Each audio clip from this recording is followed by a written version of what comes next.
Vüqar qırağı.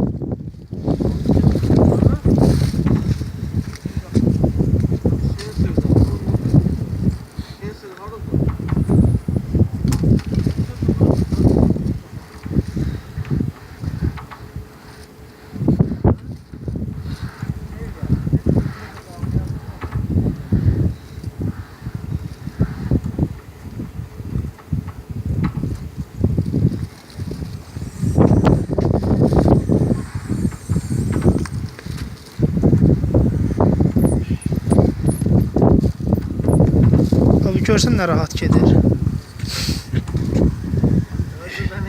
Heç səs çıxmır demək. Əşə o heç də onsa bax.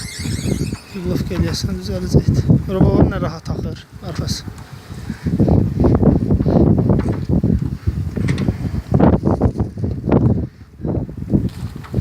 Bu Tentos Dobirsindən böyük deyil bu qar.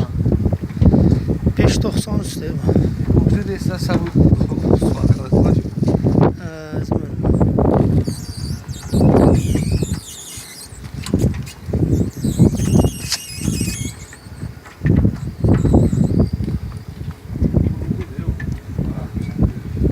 Yağ vurursunuz. Orada da şey eləməmişik, deşəcək parçanı qar. Ön tərəfi. Şuruplarını, o birisində kəsdik, bunda kəsməmişik. Yəni sabah yağış yağmasını yekunlaşdıraq. Bura gəlib gəlməkdən bitər. Yağış torbalaşır da üstünə. Payət eləyər yaşım tərəfdə.